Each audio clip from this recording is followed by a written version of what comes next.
veut dire quoi EPS? Physique et sportive. Physique et sportive.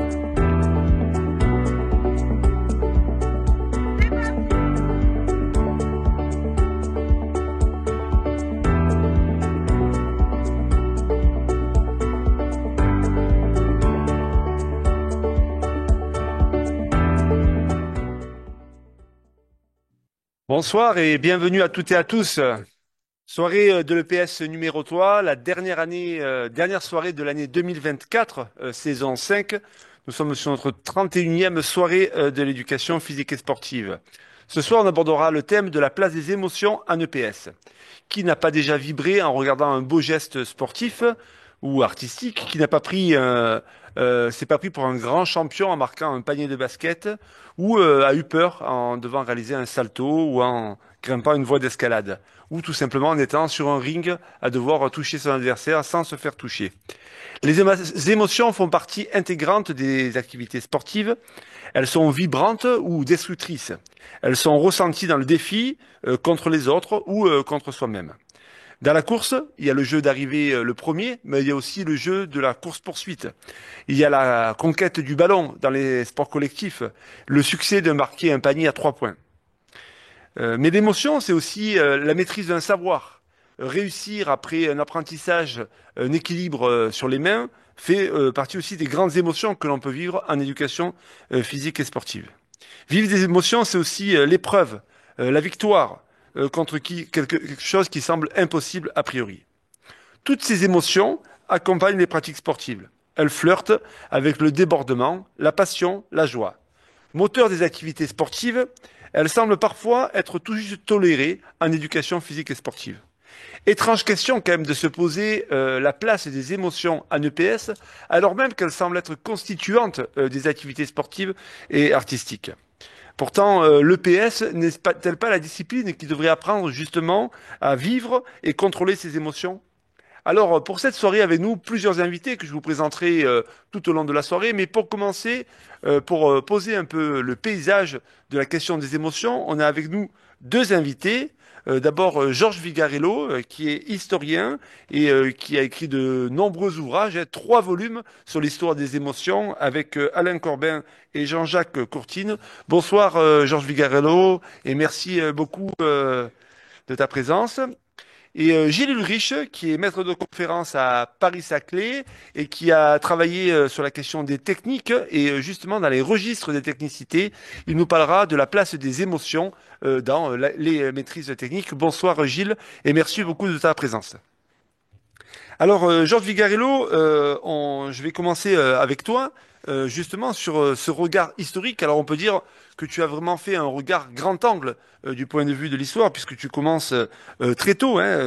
C'est un regard historique et anthropologique sur la place des émotions de la société, l'école, le sport, plus largement, parce que tu as vraiment ouvert la question. Tu as coordonné donc cet ouvrage avec deux autres personnes, et tu as montré que si les émotions elles traversent le temps, leurs expressions varient selon les époques et les cultures. Est-ce que tu peux nous dire, alors là, le défi est difficile, à grands traits, du Moyen Âge à nos jours, cette évolution-là des émotions, est-ce que tu peux un peu les caractériser pour nos auditeurs? Moi, je pense que tu as très bien dit. C'est une notion qui est complexe parce que elle peut apparaître comme variée, contradictoire. D'abord, c'est un choc. L'émotion, c'est un choc. Ça s'éprouve quasi physiquement. Ça s'éprouve aussi intérieurement. Ça peut laisser des traces. Et quand je dis que c'est complexe, c'est que d'un côté, et ça a été très bien dit tout à l'heure, c'est à la fois un phénomène qui peut troubler le comportement, qui peut le perturber, et en même temps, ça peut être aussi un phénomène qui peut l'exalter, qui peut le dynamiser de manière extrêmement forte. Ça a été très bien dit, et ça nous concerne lorsqu'on parle des pratiques sportives et des pratiques physiques. Elles sont variées, elles sont nombreuses. On peut dire qu'il y a la colère, qu'il y a le plaisir, qu'il y a la tristesse. On peut dire qu'il y a la fureur, qu'il y a la joie, etc. Elles sont complexes. Bon, très bien. Et puis, spontanément, on a le sentiment que, au fond, elles ont toujours existé. La tristesse, ça traverse, je dirais, l'histoire de l'humanité. La joie, c'est pareil. Quand vous regardez des images médiévales de joie et des images d'aujourd'hui, vous avez le sentiment que rien n'a changé. Et puis, lorsque vous travaillez au niveau de l'histoire, effectivement, beaucoup de choses ont changé et ça nous concerne. Alors, donnons deux ou trois exemples. Ça a changé comment? Ça a changé dans une première, appelons-le, je sais pas, catégorie. Ça a changé en s'inversant. Autrement dit, par exemple, la colère dans l'Antiquité, en particulier l'Antiquité de la Grèce, la colère, c'est totalement légitime. Zeus, c'est un dieu évidemment colérique, c'est un dieu qui s'impose, qui manie le tonnerre et qui domine sans partage. Or, aujourd'hui, le pouvoir, on peut l'envisager de façon beaucoup plus complexe. C'est-à-dire que c'est un pouvoir colérique, c'est pas forcément un pouvoir accepté. Donc il y a une inversion. La colère, de ce point de vue, à ce niveau-là, elle est relativement stigmatisée. On peut donner un autre exemple. Je peux pas être trop long. C'est la guerre. Quand vous regardez les textes, quand vous lisez les textes médiévaux, la guerre, très surprenant. Je le lisais encore tout à l'heure dans le livre du Graal. La guerre, c'est un lieu d'exaltation et de joie. On voit le sang de l'adversaire, on se sent soutenu par le partenaire. C'est assez excitant. Or aujourd'hui, la guerre, c'est quand même plus compliqué. Je dirais que le moins que l'on puisse dire, c'est à la fois terrorisant et en même temps c'est la peur. Bon. Donc vous voyez, ce qui est intéressant dans cette notion, lorsqu'on l'envisage au niveau historique, c'est qu'elle renvoie à des catégories qui peuvent s'inverser.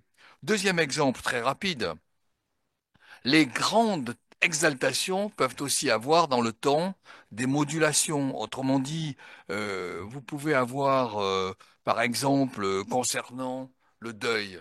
Si vous, à nouveau, vous remontez à l'Antiquité, le deuil d'Achille, c'est un deuil qui se vit avec une sorte d'exaltation, de folie. Il s'arrache les cheveux, il se traîne par terre, etc.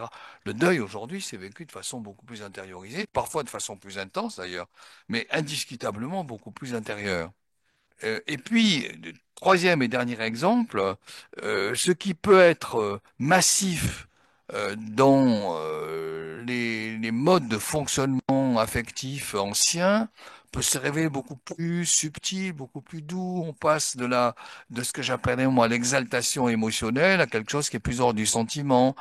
Les mêmes objets peuvent devenir beaucoup plus, je dirais, apaisés. Et de ce point de vue, je trouve que la relation avec la nature est un très bel exemple de ce point de vue. La nature du 18e, voire même encore la nature romantique, c'est une nature beaucoup plus calme, beaucoup plus douce et en même temps porteuse d'émotions. Donc ça donne des changements. Et ce sont des changements qui nous concernent, parce que nous vivons aujourd'hui des régimes d'émotions qui peuvent être parfaitement intenses et des régimes d'émotions qui peuvent être beaucoup plus contrôlés et beaucoup plus adoucis. Merci. Alors, dans ce travail que tu as réalisé sur l'histoire des émotions et sur l'histoire longue, l'une des caractéristiques que tu as soulignées dans ton travail, c'est que tu dis que les émotions passent d'un comportement qui se donne à voir à quelque chose de beaucoup plus intériorisé. Tu l'as évoqué là Je l'ai justement. évoqué en donnant l'exemple d'Achille. Voilà. Mais c'est vrai que c'est très important comme question, parce que, en fait, pour moi, au niveau de l'histoire, si vous voulez, je vais être schématique, mais je crois qu'il faut l'être aussi, hein.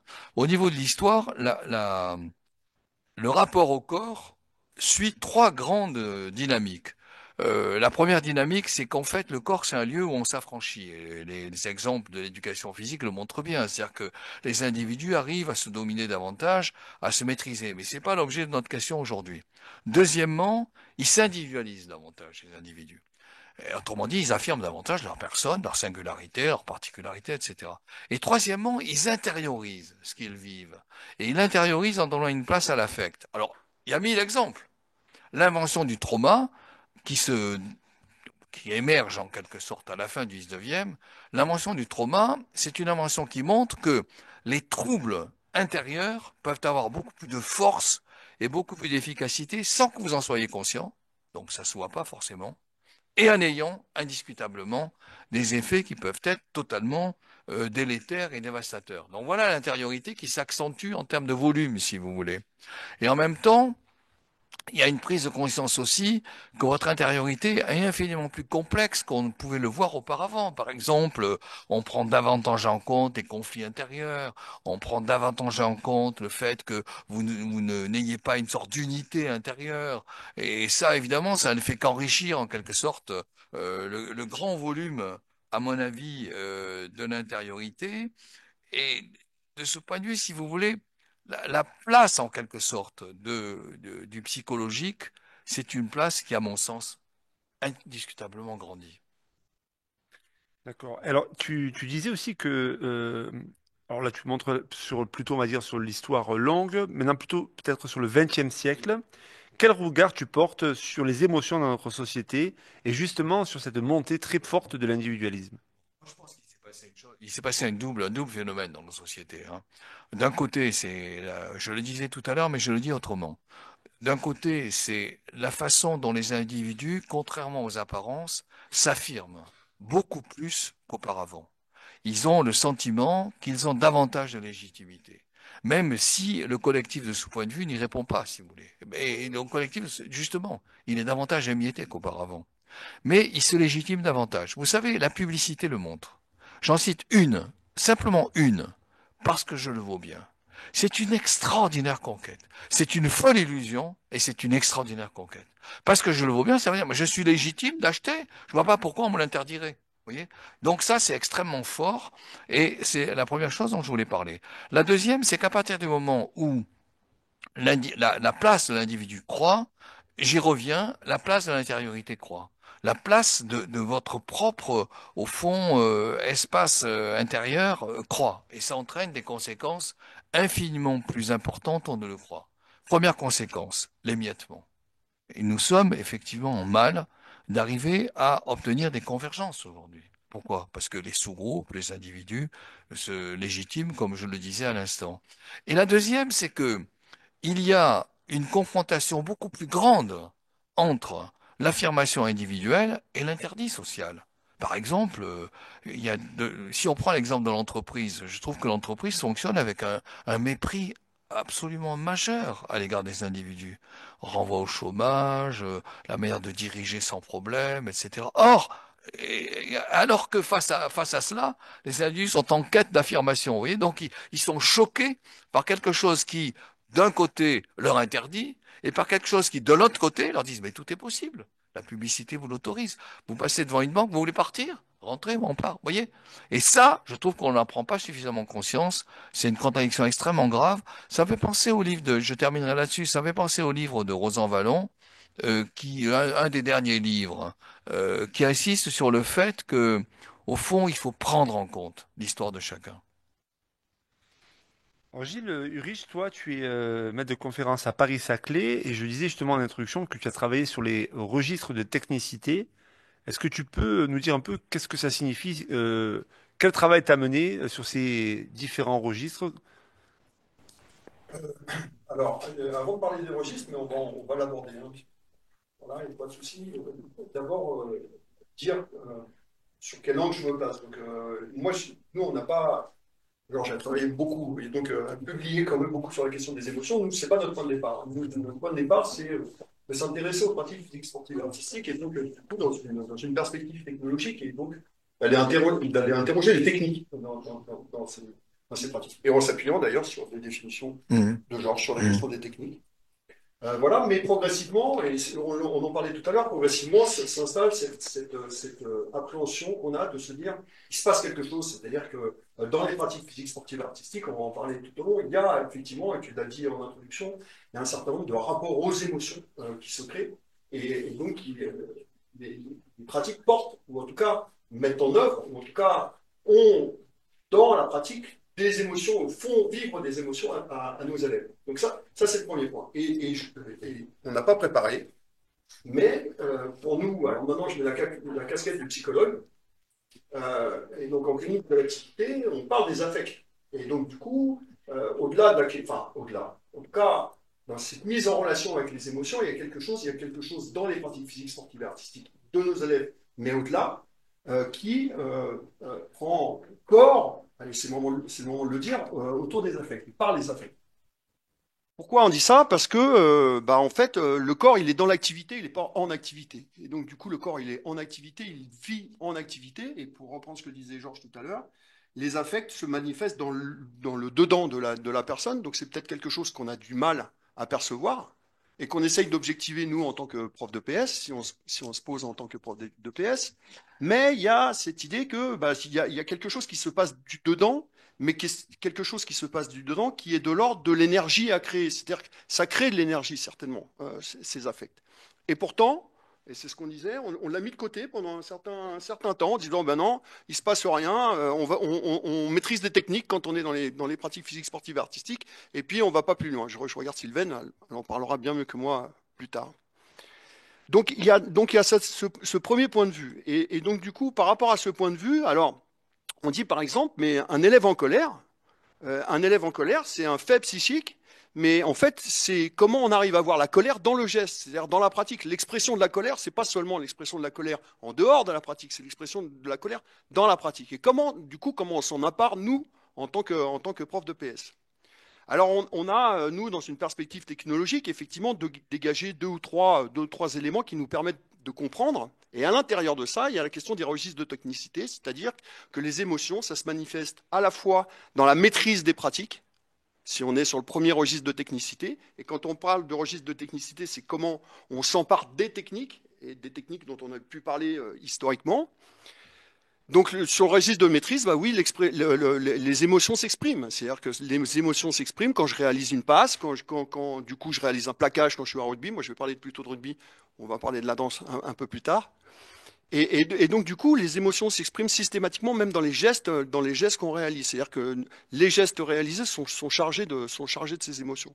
Donc, dans le registre de maîtrise, bien évidemment. Dans le deuxième registre, c'est-à-dire le registre de lecture, bah, en fait, quand on appréhende, quand on est en sport collectif et qu'on appréhende un rapport de force, bien évidemment que la question des affects, je garde le ballon, je le donne, c'est-à-dire j'ai envie de conduire la balle, mais j'ai envie de marquer. Donc, tout ça, c'est en fait ce qui permet d'accélérer ou ce qui contraint à un moment donné l'activité, la pratique du joueur. Dans un registre c'est un registre de transformation, d'innovation, c'est-à-dire nos gamins, à un moment donné, jusqu'où on leur laisse la liberté justement de prendre des initiatives, de créer, de transformer ces gestes techniques. Et donc du coup, là aussi, pour quelles émotions à vivre et pour quels affects, à un moment donné, qui vont nous pousser dans ces dynamiques-là.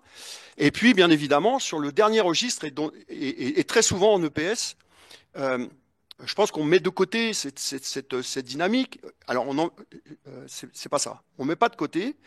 On en tient compte, mais on en tient compte comme un fait accompli. C'est registre de technicité de participation, c'est-à-dire qu'on a, avec nos élèves, cette idée qu'on va les mettre dans des rôles qui sont des rôles différents. Donc, ils vont être arbitres, ils vont être juges, ils vont être jurys, ils vont être spectateurs, ils vont être chorégraphes, ils vont être aussi pratiquants.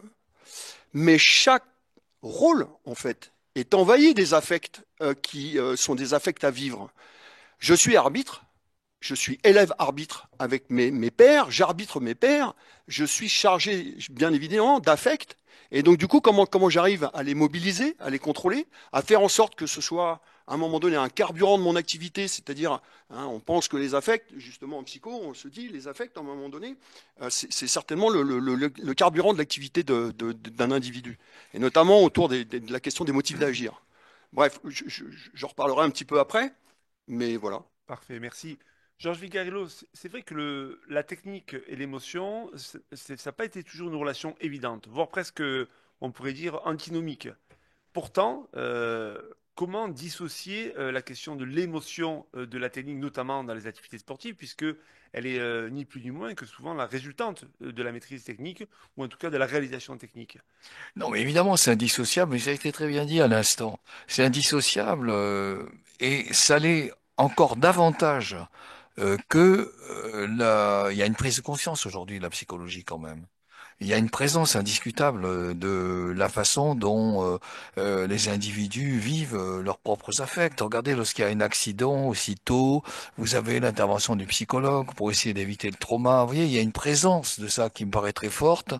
Et donc, du coup, la manière même dont la technique est envisagée, elle prend en compte ce type d'émotion. Et puis, vous avez même de manière spectaculaire la façon dont l'émotion peut troubler celui qui cherche ou celle qui cherche la performance. J'étais très frappé, par exemple, par la manière dont Nadia Comaneci est tombée au bar asymétrique à Moscou en 80. Pourquoi? Parce que la pression est de plus en plus grande sur elle, parce que il y a un impact à la fois politique, psychologique, etc. Donc ça, c'est beaucoup plus pris en compte qu'auparavant. Et comment le voit-on? On le voit dans la façon dont les psychologues accompagnent aujourd'hui les champions et la façon dont il existe quelque chose qui s'appelle entraînement mental. Et on voit bien, de ce point de vue, qu'il y a une présence réelle au fond, cette préoccupation, si vous voulez. Et puis, il y a un dernier exemple que je voudrais citer parce que c'est un exemple qui me passionne. On constate deux choses. D'une part, le fait que dans certaines pratiques, il s'agit de faire passer l'émotion. Je pense à la danse moderne, par exemple, qui peut être une danse sportive, d'ailleurs. Et le deuxième exemple que je voudrais prendre, c'est qu'il y a de plus en plus une attention à la façon dont les corps sont conscients des messages qu'ils reçoivent et la manière dont on travaille précisément le rôle du message. Toute la question aujourd'hui de la glisse, toute la question du surf, toute la question des travaux sur les ailes delta, etc., sont des travaux qui portent sur le contrôle des sensations qui viennent des messages. Et ça, c'est bien quelque chose qui met au cœur le problème de l'intériorité et donc, évidemment, de l'affect et de l'émotion. Alors Gilles, Ulrich, justement, pour continuer un peu sur cette question du contrôle des émotions, de l'intériorisation, de la maîtrise des émotions, est-ce qu'on pourrait dire aujourd'hui que apprendre des techniques, c'est apprendre à contrôler ses émotions?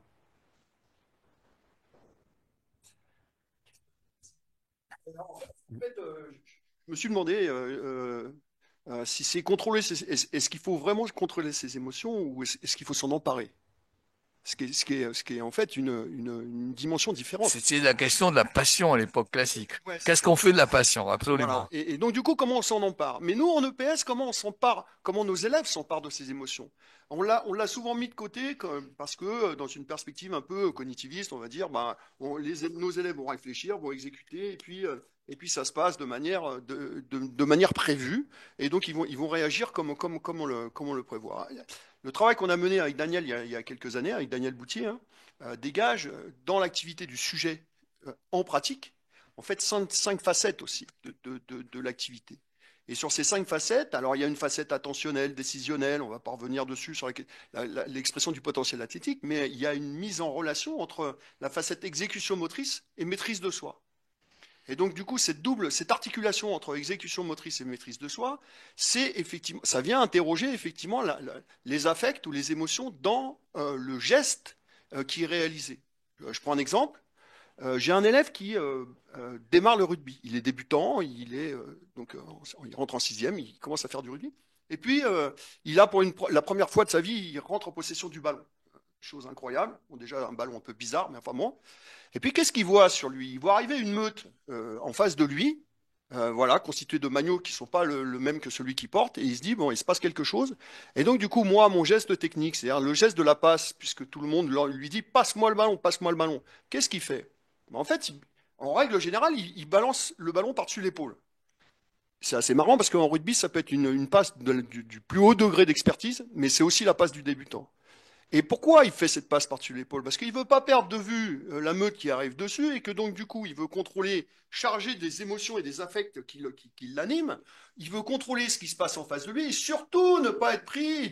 Et donc du coup, il transfère le problème à l'autre. C'est-à-dire, je lui donne le ballon, il y a bien quelqu'un qui va être derrière moi, et donc du coup, moi, je veux pas subir, je veux pas subir je veux pas subir en fait la pression de l'autre. Bon, je passe sur l'exemple, mais ce qu'il y a derrière, c'est la question des motifs d'agir. C'est-à-dire, en gros, pourquoi je pratique?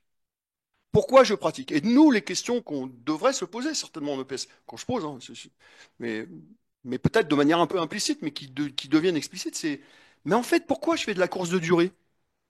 Quels affects j'ai à vivre quand je cours autour d'une piste? Quel intérêt y a-t-il de grimper sur un mur pour moi en tant qu'élève alors que j'ai peur du vide? Et moi, les profs de PS, ils m'obligent à monter sur le mur.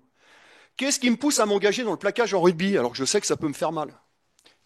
Alors, faut-il ou non me donner à voir lorsque j'essaie de créer en danse? Faut que je montre, faut pas que je montre. Et comme disait Georges tout à l'heure, c'est là que je crée de l'émotion ou ce sont mes propres émotions qui s'emparent de moi. Bref, ce lien, cette articulation entre technique et émotion, je pense que ça se réfléchit autour des questions qui sont les questions des motifs d'agir des élèves, et donc du coup comment on s'empare de ce que eux ils veulent faire et comment ils veulent s'engager dans les pratiques pour à un moment donné pouvoir les conduire. Est-ce que je peux poursuivre d'une phrase? Moi, je suis très sensible à ce qui vient d'être dit, évidemment, hein. Mais je trouve qu'un des grands changements qui s'est produit dans les décennies récentes, disons même les années, hein, c'est que d'un côté, si on prend l'exemple de l'entraînement se faisait par imposition. Autrement dit, il faut faire tel geste et puis ça se discute pas. Et aujourd'hui, je trouve que l'entraînement se fait quand même avec indiscutablement une prise en compte de ce que j'appelle l'écoute. Et ça, c'est très neuf. Et c'est lié précisément au fait qu'il y a une conscience de l'espace psychologique qui a considérablement grandi. Alors peut-être, Georges, Gallo, une dernière question, un peu sur les tendances qui marquent notre société contemporaine. C'est, on voit de plus en plus une recentration sur soi. L'individu prend une place de plus importante. Il doit tout maîtriser, il doit maîtriser son propre devenir, au point que d'ailleurs Alain Ehrenberg parle d'une fatigue d'être soi. Est-ce que ce que tu indiques sur le processus des émotions n'est pas lui aussi influencé par ce grand mouvement de société? Oui, non, je crois que la thèse d'Alain Ehrenberg est indiscutablement intéressante, hein. Et il ajoute d'ailleurs le fait que les individus se sentent plus en charge de décider eux-mêmes. Or, c'est très compliqué de décider soi-même dans des situations où les contraintes sont multiples. Et donc, c'est une charge. Et en plus, décider soi-même, ça n'a pas de fin. Autrement dit, quand on a atteint un but, bah, il faut continuer, il en faut trouver un autre, etc. Et donc, la thèse d'Alain me paraît quand même extrêmement riche de ce point de vue. Donc, personnellement, je suis en quelque sorte, d'ailleurs j'ai beaucoup travaillé avec lui hein, il y a quelques années, je suis en empathie. Mais de l'autre côté, il faut quand même pas oublier que il y a un aspect positif à tout ça. C'est-à-dire que le fait que les individus s'affirment davantage, à mon avis, c'est pas du tout secondaire. Si je prends l'exemple de la mode, sur lequel j'avais beaucoup travaillé quand j'avais fait ce livre sur la robe. Si je prends l'exemple de la mode, bon, la mode traditionnelle, c'est absolument obéir aux normes. La mode aujourd'hui, c'est plus compliqué. C'est ne suivez pas tel style, trouvez le vôtre. C'est quand même pas du tout secondaire comme phénomène, vous voyez?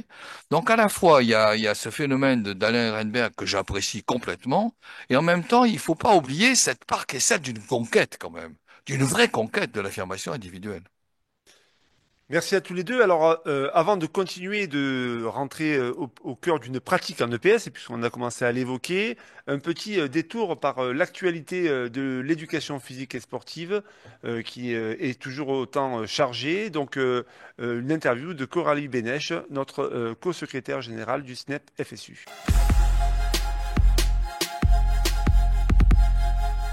Puis, donc il y a eu un appel à la mobilisation le 5 décembre qui a été très très très suivi chez les enseignants.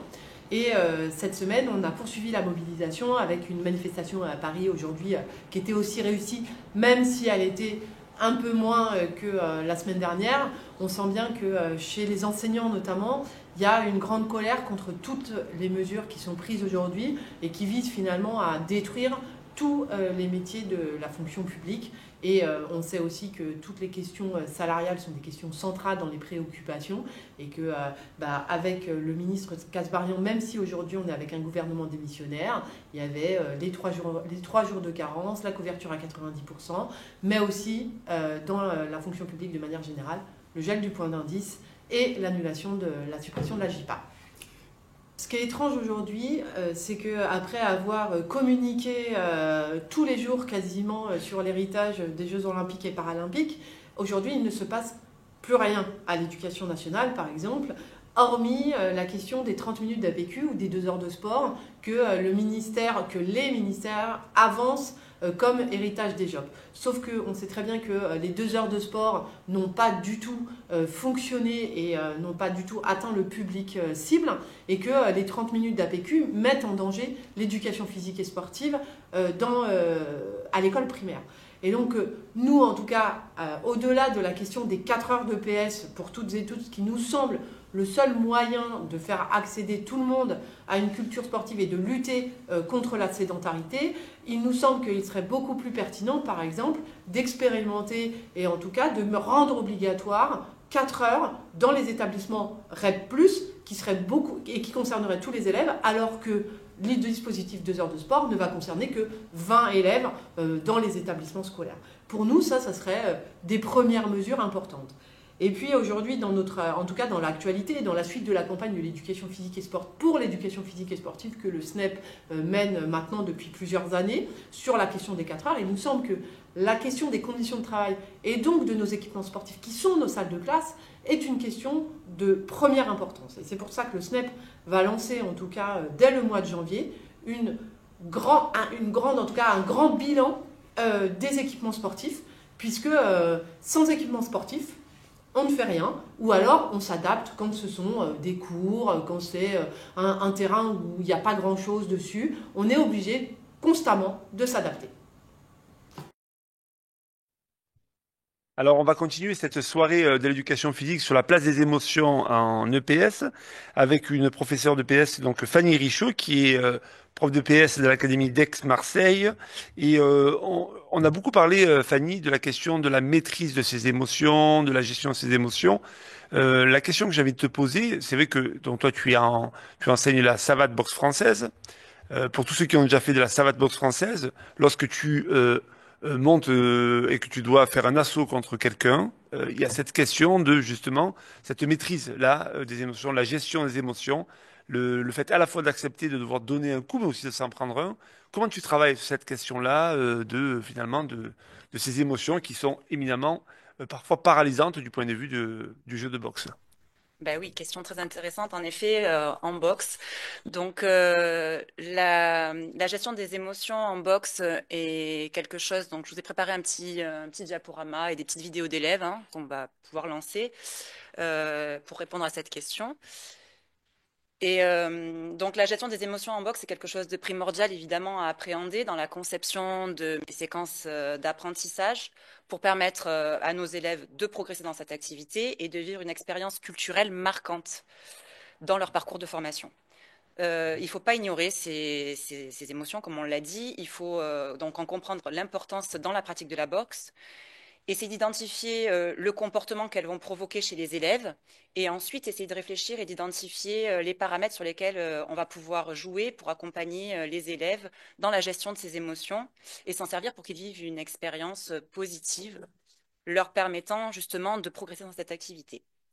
J'ai donc retenu 4 émotions principales parmi toutes les émotions possibles, mais principalement spécifiques à l'activité, à la pratique de la boxe. Donc la peur, évidemment, la peur de la blessure, la peur de l'échec, de la confrontation, de monter sur le ring, comme on dit, la colère, le stress, mais aussi la satisfaction. Et j'ai essayé d'identifier les causes au-dessus de ces différentes émotions, donc les causes pouvant être à l'origine de ces émotions. Car je pense que c'est en ayant conscience de ces causes que je vais pouvoir proposer des solutions et des outils efficaces pour aider mes élèves à mieux les gérer. Donc après avoir identifié ces causes, il est important d'analyser aussi leurs conséquences sur le comportement des élèves.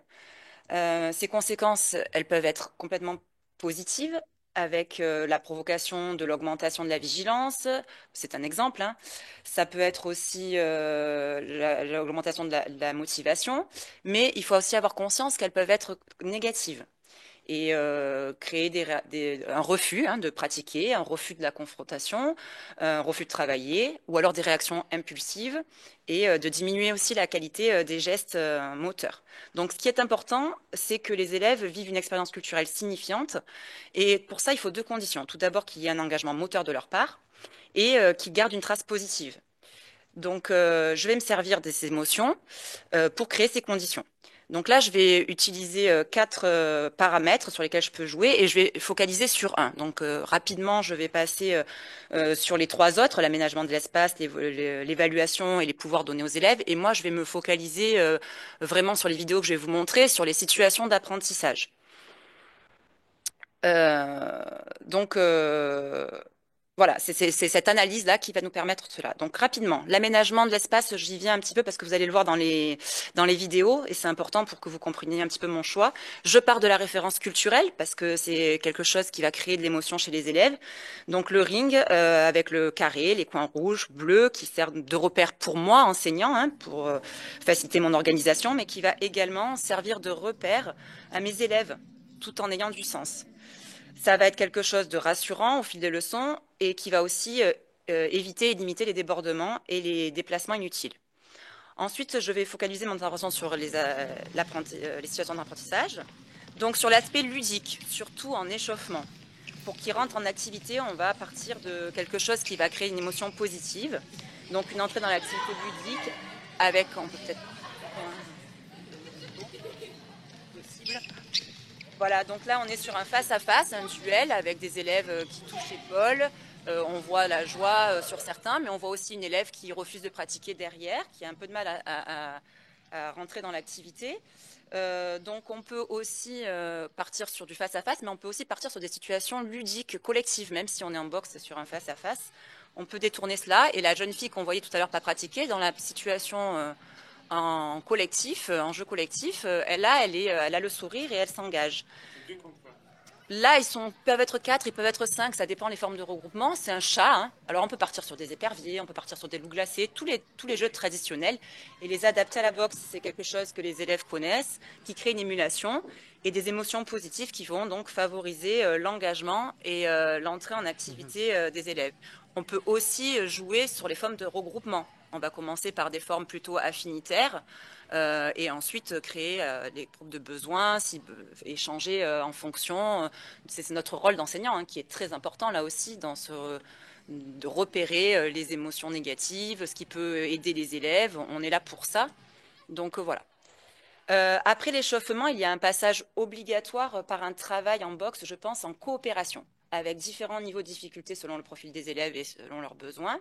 Là, sur la vidéo, nous voyons un travail de cible.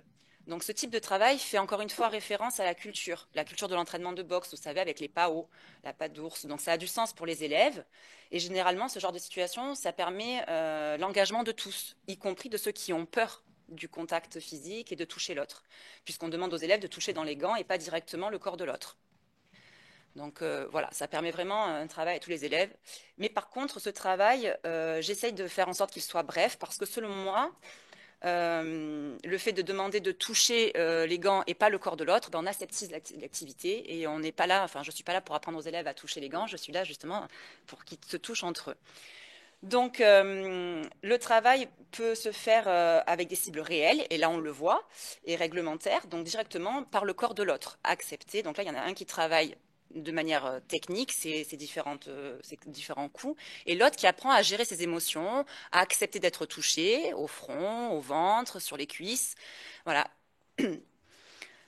Ce travail de coopération peut ensuite être évolutif et se transformer en un échange, là qu'on peut être en train de voir. C'est une représentation technique qui fait appel au niveau culturel dans la pratique de la savate au passage de grade.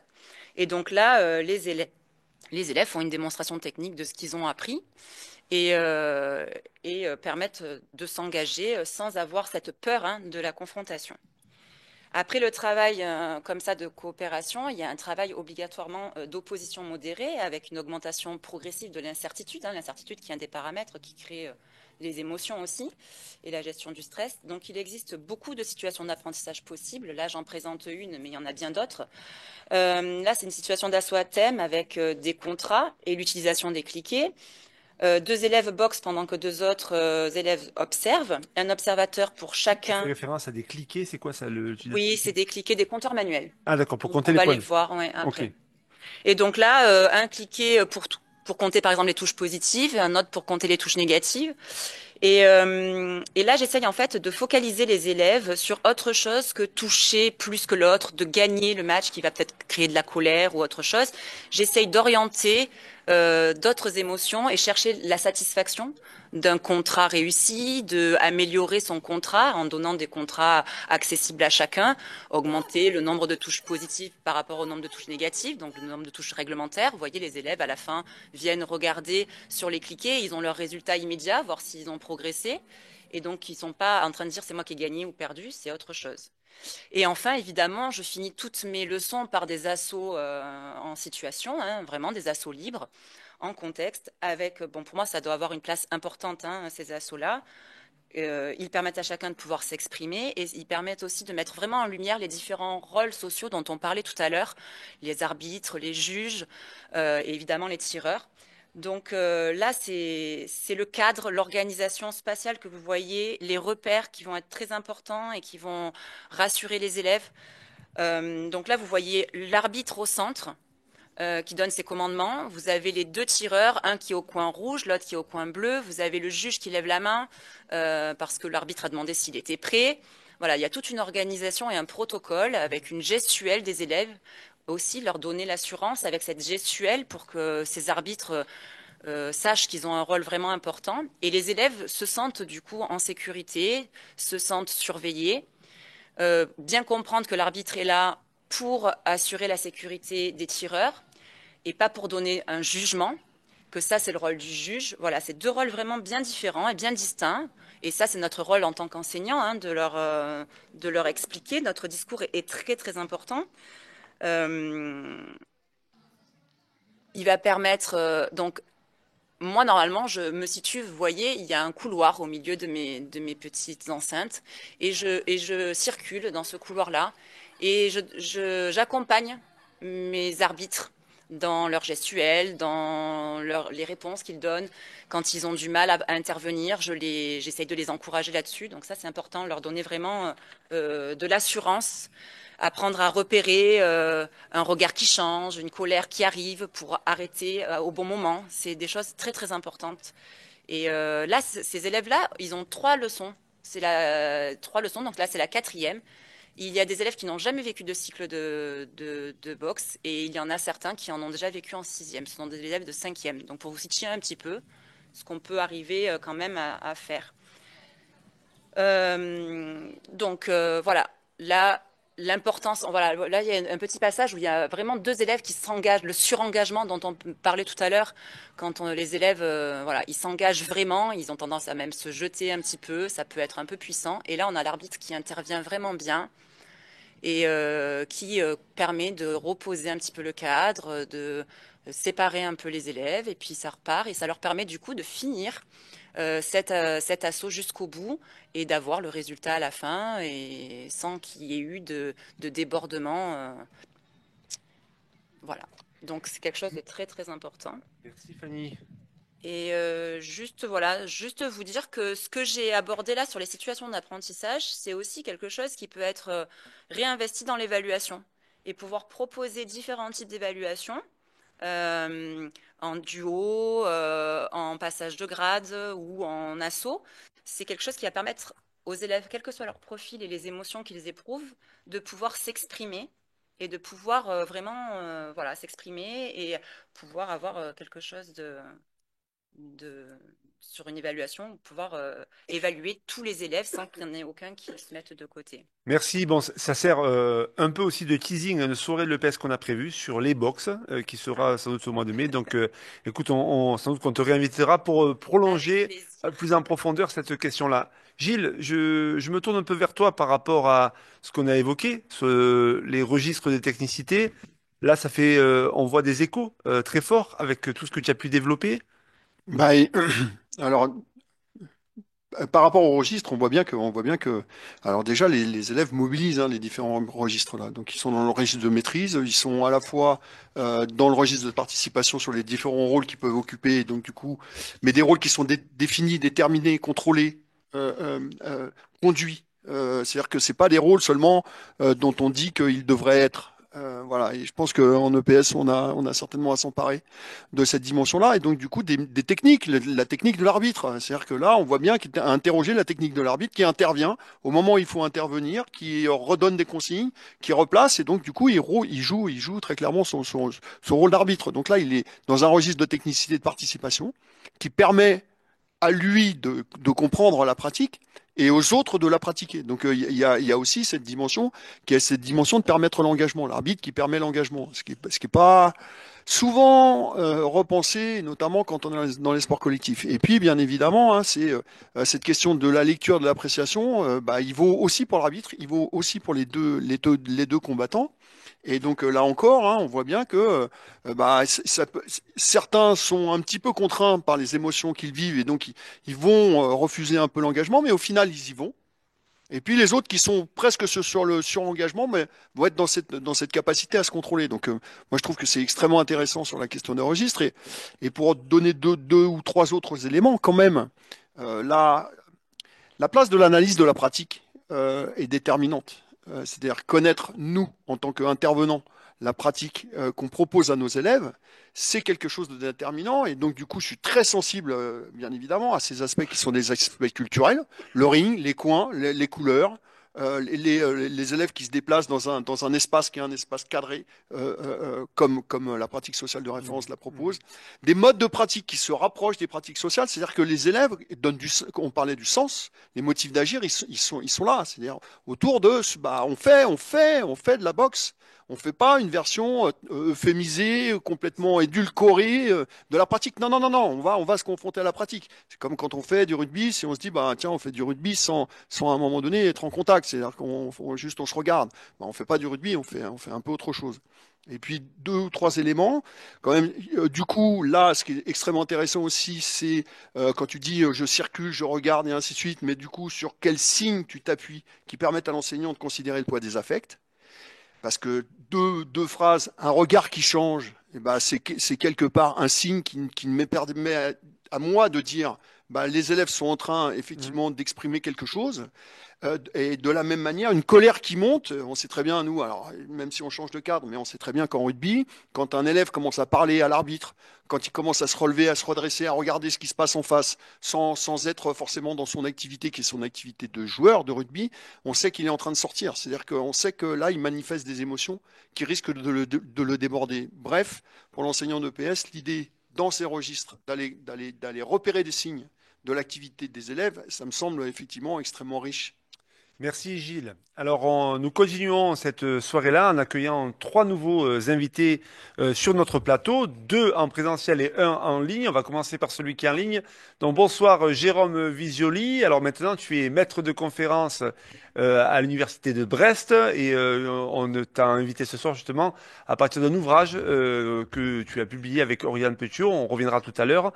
Merci d'avoir accepté notre invitation. On a aussi Paul Devin qui est présent ici, qui est le président du centre de recherche de la FSU. Et donc, merci Paul d'être présent ce soir avec nous. Et Sylvain Duboz, qui est membre du centre EPS et Société. Et donc, merci beaucoup Sylvain aussi d'avoir accepté notre invitation. Alors, on va commencer peut-être par toi, Paul, par un grand angle sur la question de l'école. On est parti tout de suite sur le sport, l'EPS, mais les émotions à l'école, quand même, elles semblent pas trop bienvenues. Les élèves les braconnent un petit peu dans les interstices, mais comment on peut expliquer finalement cette place réservée aux émotions dans notre école? On pourrait s'imaginer que donc il y a dans l'idée même de vouloir que l'école de la République soit l'école du jugement raisonné, quelque chose qui exclurait les émotions. Mais en même temps, quand on relit les textes de Jean Jaurès ou les textes de Ferdinand Buisson sur ces questions, on voit bien que pour eux, il n'y avait pas quelque chose d'antinomique entre la raison et l'émotion. Seulement voilà, notre société, elle a instrumentalisé cette éducation rationnelle pour y asseoir des volontés de reproduction sociale.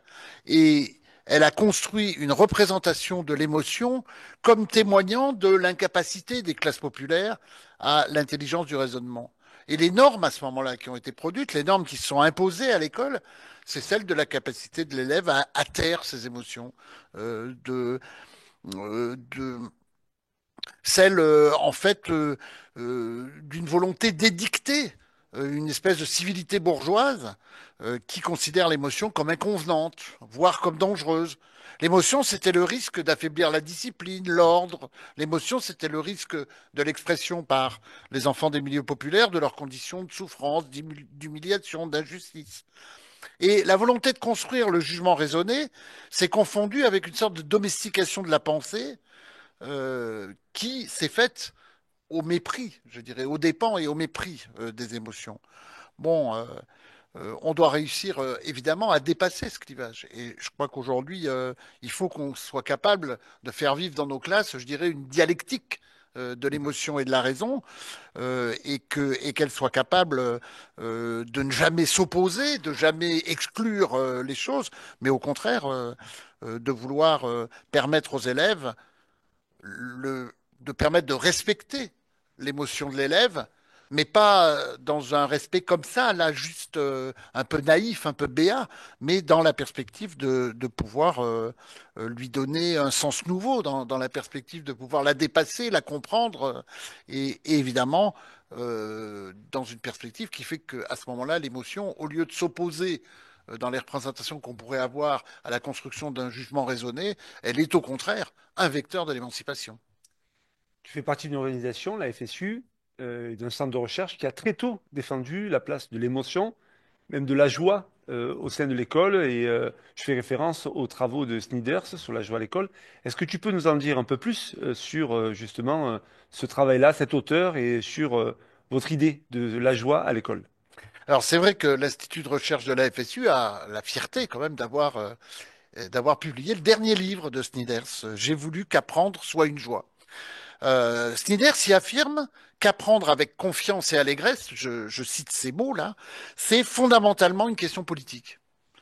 Et qu'il l'affirme pourquoi? Alors déjà parce qu'il se souvient de sa propre expérience personnelle. Il a le souvenir de la manière avec laquelle, pour lui, apprendre a été une joie. Mais aussi parce qu'il fait l'hypothèse que l'échec scolaire, ou tout au moins l'ennui de l'élève à l'école, pourrait avoir quelque chose à voir avec cette sorte d'aveuglement sur la question des émotions. Mais alors, attention quand même, il faut bien lire ce qu'il écrit sur cette joie. C'est-à-dire qu'il ne conçoit pas cette joie comme la seule reconnaissance des expressions spontanées de l'élève. Non, pour lui, cette joie, elle doit se construire dans une rupture où la joie, c'est ce qui est produit par, en fait, une émancipation construite par les savoirs. Georges Vigarello disait dans la Revue française de pédagogie, au moment où Snyders a publié ce livre, ah, voilà, bon, alors, et donc à ce moment-là, tu disais, au moment de la publication du livre, il s'agit d'une joie seconde, elle suppose temps et labeur. Je crois que ça dit bien les choses. La joie que défend Snyders, donc, elle ne s'arrête pas à une émotion spontanée, immédiate. Il veut qu'on la prenne en compte, qu'on la respecte, mais encore une fois, pas avec une espèce de naïveté béate qui viendrait accueillir l'émotion de l'élève comme un élément quasi sacré dont il faudrait se satisfaire. Non, ce que nous demande Snyder, c'est un travail des savoirs qui est capable de transcender l'immédiateté de l'expression d'une émotion pour la construire dans une culture élaborée. Et ce qu'affirme Snyders, c'est que cette perspective-là, pour lui, c'est une des conditions de l'émancipation face au discours libertaire qui voulait penser l'école dans la perspective d'une totale liberté de l'élève, d'une abolition de l'autorité de l'enseignant, d'une relativisation de l'intérêt de la culture classique. Ce que Snyder s'affirme lui au contraire, c'est que cette joie d'apprendre, elle ne s'oppose pas à la contrainte, elle ne s'oppose pas à l'exigence, mais qu'au contraire, elle s'en nourrit. Merci. Alors, Jérôme Vijoli, je me tourne vers toi maintenant. Justement, dans le monde de l'EPS, on pourrait faire un peu le même constat. L'émotion n'a pas été tout le temps au cœur de la réflexion des enseignants d'éducation physique et sportive. Ben oui, effectivement, ça va être un peu le prolongement de la réflexion précédente sur l'école. Pour répondre à ta question sur l'EPS, on peut essayer d'envisager différents points de vue. D'abord, le point de vue des concepteurs. Historiquement, les concepteurs en EPS n'ont pas accordé une place centrale euh, à, à l'émotion, si ce n'est Pierre Parlebas avec sa fameuse formule, l'affectivité clé des conduites motrices. Néanmoins, la question des émotions, on la retrouve chez les concepteurs de manière plus ou moins explicite, implicite. Il y a un très bel article de Lyotard qui s'intitule «L'EP n'est pas joué», qui est paru en 97. Et donc, il avait étudié justement le point de vue des concepteurs, alors non pas autour des émotions, mais une émotion particulière, c'est le plaisir. Et donc, il soulignait un positionnement dominant. L'EP n'est pas joué. On le tolère éventuellement, mais c'est pour faire accepter les efforts. Donc, on voit qu'effectivement, il y a en arrière-plan la distinction entre plaisir et joie de progresser ou joie d'apprendre. Depuis plus récemment, il y a quand même des travaux qui sont développés autour des émotions et encore, il faut le souligner, plus autour du plaisir. Le groupe Plaisir de l'AEPS, hein, qui a quand même proposé des avancées assez significatives de ce point de vue-là, et puis des travaux de recherche, je pense à ceux de Nicolas Terré ou à ceux que nous, on développe à Brest. Si on s'intéresse au point de vue des législateurs, en EPS, on avait fait une recherche avec Oriane Petiot pour évaluer la prise en compte des émotions dans les textes officiels tout au long du XXe siècle. Alors, il y avait plusieurs résultats. Premièrement, les émotions sont très peu présentes dans les écrits des législateurs. Hein, vraiment, c'était très peu présent d'un point de vue lexical. Ensuite, quand ça apparaît, c'est davantage avec l'intention de contrôler les émotions des élèves plutôt que de libérer les émotions et leur expression. Troisièmement, on remarque dans les textes plus récents que les émotions apparaissent davantage et avec une différenciation quand même forte. C'est-à-dire que en sixième, ce sont encore des enfants et donc là, on envisage le jeu, le plaisir, la libération des émotions et puis ensuite, par contre, au fur et à mesure qu'on va vers le lycée, on bascule vers la valorisation de la gestion des émotions. Et les praticiens. Alors, qu'est-ce qu'on peut dire des praticiens? C'est un peu plus difficile, mais à l'évidence, le cours de PS a toujours été un contexte riche en émotions avec les élèves. Les enseignants ont toujours pris en compte les émotions des élèves. Ils sont obligés. Alors, par contre, ils le font de manière souvent inconsciente ou de manière plus ou moins consciente. Il existe différentes manières de prendre en compte les émotions des élèves en fonction des conceptions de l'éducation, c'est ce qui était évoqué juste avant avec Snyders, hein. Il est possible de penser à un continuum allant de pédagogie non directive, où là on valoriserait à l'extrême la recherche du plaisir immédiat, et à l'opposé l'expression des émotions, non, les pédagogies traditionnelles qui valoriseraient l'effort et le contrôle des émotions. En synthèse, on peut évoquer plusieurs éléments de résistance à la prise en compte des émotions des élèves en EPS. Un, les émotions font parfois peur. Ça renvoie au corps, à l'inconscient, aux pulsions, à des dimensions un peu psychanalytiques. Deux, les émotions sont difficiles d'accès à la conscience et également difficiles à mettre en mots. Trois, dire ces émotions n'est pas toujours accepté dans nos sociétés occidentales, c'est ce dont a parlé Georges Vigarello. 4. Les émotions sont vécues par les élèves de manière extrêmement singulière, ce qui rend difficile leur prise en compte par les enseignants. Et enfin, la prise en compte des émotions des élèves est souvent associée à la crainte d'une mise à distance avec les savoirs culturels à transmettre à l'école, ce qui, comme l'a démontré Snyders, ou le soutien Snyders, n'est pas forcément le cas. Donc, en tous les cas, il est intéressant aujourd'hui de réfléchir plus explicitement et plus précisément à la prise en compte des émotions des élèves, d'autant qu'il s'agit aussi d'une attente forte des élèves. Je pense à l'enquête de Deslauriers en 97 qui soulignait une diminution du plaisir ressenti de la sixième à la terminale. Voilà, il y a aussi le point de vue des élèves à prendre en compte. C'est pas le propos que tu développes, mais est-ce que pour autant, on devrait avoir une bascule complète et dire que la question des émotions devrait être l'objet central, de l'éducation physique et sportive?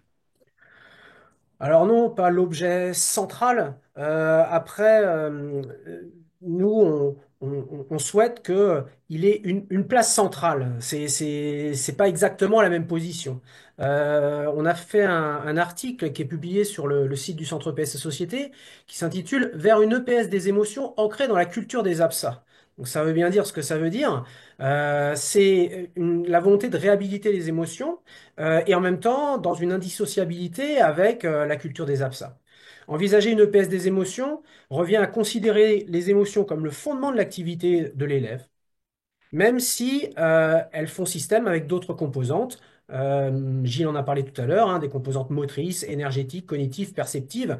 On s'intéresse à l'ensemble des composantes de l'activité de l'élève et de son expérience.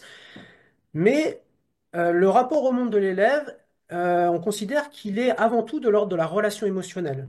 Donc cette idée du primat des émotions, on la retrouve chez plusieurs auteurs, Spinoza, Damasio, Rosa, et cela s'illustre dans le rapport aux autres élèves, dans le rapport à l'enseignant, le rapport à son corps, et puis le rapport à la culture des absents. Donc, l'émotion est peut-être pas l'objet central de l'EPS, mais c'est un objet central en EPS, en particulier si on considère que la finalité de la discipline, c'est d'accompagner l'émergence d'une relation de plaisir à la pratique des absents. En EPS, la prise en compte des émotions des élèves, elle ouvre à une diversité de choix pour l'enseignant, à la fois au niveau pédagogique, c'est souvent ce registre-là qui est mobilisé, mais en fait, prendre en compte les émotions des élèves, ça invite aussi à une réflexion didactique. Dès lors, penser cette EPS des émotions, c'est indissociable d'une réflexion approfondie sur la culture des absents à l'école. Nous considérons que la maîtrise des absents enseignés est un point central pour accompagner les élèves vers l'émotion du progrès technique, la découverte de nouveaux possibles, l'élévation de la puissance d'agir et la joie d'apprendre, pour reprendre effectivement George Snijders. Donc, pour répondre à ta question, la prise en compte des émotions des élèves doit être centrale en EPS, mais dans une relation systémique avec la culture des absents à l'école. Merci Jérôme. Alors Sylvain Dubois, je me tourne vers toi. Donc toi tu es membre du Centre PS Société. Pour le Centre PS Société, alors je sais pas une thèse en 2 heures, hein, mais quelle est la place des émotions comment vous envisagez la place des émotions en éducation physique et sportive? Je serais d'accord avec ce qui vient d'être dit. Pour une part, en tout cas, je dirais que la place de l'émotion, elle est au cœur de l'EPS quand on se situe dans le courant culturaliste. Et je pourrais même presque dire que l'éducation physique et sportive et artistique à l'école, c'est la discipline des émotions. J'irai jusque-là. Parce que elle enseigne justement le sport et l'art. Or, moi, je me réfère beaucoup à Bernard Jeux, qui n'est plus très à la mode, qui l'était beaucoup quand j'étais jeune, et qui définit le sport par le fait que si on pratique un sport pour vivre des émotions particulières. On va vivre des émotions liées à la compétition, qui permet, par exemple, dans un cadre extrêmement précis, c'est-à-dire l'égalité des chances au départ pour aller vers l'inégalité du résultat, et de se situer dans un règlement qui fait que on égalise, on met à égalité les droits des joueurs en attaque et en défense, par exemple, dans un sport collectif. Je fais référence aux travaux de Gilles et à ses prédécesseurs. Bien. Et donc, c'est parce que il y a égalité des chances et qu'on va finalement marquer plus que les autres, qu'on va gagner. Mais on va être heureux de gagner parce que justement, il y a incertitude. C'est ça qui fait l'objet même de l'émotion qu'on va vivre lors d'une compétition. D'ailleurs, à ce propos, j'aimerais bien que on cesse de confondre compétition et puis, comment dire, euh, non, non, concurrence. Parce que justement, en sport collectif, quand il y a compétition, il y a égalité des chances au départ pour aller vers l'inégalité du résultat, mais il y a aussi le fait que chacun connaît les règles. Alors que dans la concurrence, il n'y a ni égalité des chances au départ, et en plus tout le monde ne connaît pas complètement les règles. De la même manière, l'épreuve, c'est prouvé pour en revenir grandi et régénéré. C'est-à-dire que, par exemple, dans des sports, dans des activités de pleine nature, oui, il va falloir atteindre un sommet ou traverser je ne sais quel espace dangereux, mais il faut en revenir. Et ça, c'est quand même décisif. La gymnastique, par exemple, c'est vivre des expériences où on perd son équilibre, où on est en l'air, où on va vivre comment dire, des expériences sensorielles absolument extraordinaires. Mais attention, faut revenir sur ses pieds. C'est bien pourquoi la gymnastique, d'ailleurs, historiquement, c'est séparé du cirque. Et enfin, la performance, la performance, c'est se dépasser soi. Donc, encore une fois, toutes ces activités, elles sont pratiquées par les sportifs et les sportives pour vivre des émotions qui sont tout à fait particulières. Alors, pour cela, pour l'enseignant, évidemment, alors là, je suis complètement d'accord avec ce qu'a dit Jérôme, il va falloir faire vivre une expérience authentique du sport en question. Jérôme et Sylvain, on peut lire quand même qu'aujourd'hui, un certain nombre de pratiques qui cherchent à valoriser des expériences autour du plaisir vont jusqu'à abandonner tout apprentissage technique et se concentrent essentiellement autour de cette question du plaisir et des émotions. Alors, comment vous pensez et articulez cette question-là dans la façon dont vous concevez l'éducation physique? Alors peut-être Sylvain, puis après Jérôme. Ouais. Alors moi, j'ai un peu de mal avec le plaisir, je l'avoue. Je préfère la joie de Snyders.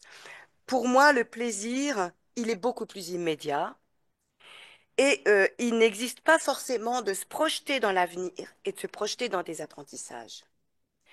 Euh, Alors que pour progresser, il y a pas à tortiller. Il va falloir apprendre et se transformer. Si on me demande de réaliser quelque chose que je réussis tout de suite, bon, oui, je le réussis. Mais enfin, c'est pas ça qui va me pousser à me transformer.